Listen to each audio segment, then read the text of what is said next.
you've announced. I have. Decided to come out early like some of the others. Well, actually, I'm not as early as some of the others, and that's the reason I did come out. About these long campaigns, I do think the citizens get tired of those, but that's kind of become the tradition now. I guess we had 3 announced candidates, so there was no reason for me to wait any longer. So I announced last Friday that I will be a candidate for governor.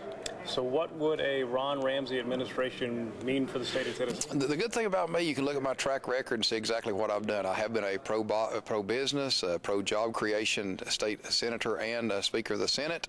I've been very physically conservative and balanced the budget without tax increases and worked closely across the aisle, actually. I mean, 'cause we in the state of Tennessee operate a little differently from Washington, D.C. We are very bipartisan and work across the aisle. If you look at anything I've done, that is the case. Will you be running on your record? Or I will be running on my record. I'll be running on my record, not only what I've done, but also what I want to do in the future. And I'll have a vision that I've had to begin with. I think, once again, if you look back at what I've done, I've been able to articulate that vision, not only for the Republican Party by taking our state Senate from 18-15 Democrat to 19-14 Republican, but also just the vision of where I want the state Senate to be. And if you look at that, you can see that. And once again, that vision would be a state that is strong on education. We worked hard on charter schools and merit pay and things that don't necessarily cost money, but provide some meaningful reform in education. So over the next year and a half, there's 4 candidates in this. They're all good people. I know I'm here in Chattanooga today, and Zach's a good friend of mine.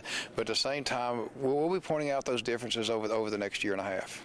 Now, what about like sales taxes? I know in previous years you've supported efforts to either reduce sales taxes on the food or make some other changes there. Is there anything like that in your? Well, I don't know whether I have that in my platform, but if you look back on what we have done, 2 years ago we were able to reduce the sales tax on food by 0.5%. Now, I realize that wasn't a lot, but you know what? That's the only time in the history of the state of Tennessee that sales tax ever been reduced on anything. So we were proud to be able to do that. We have to maintain our sales tax base because I'm not for an income tax. I lived those bloody wars of 2001 and 2002 while we were fighting those income tax battles. That's not going to happen under my administration, so we have to keep our sales tax base solid, yet at the same time make sure that we recruit industry, have job growth, because that's really what fuels the economy anyway.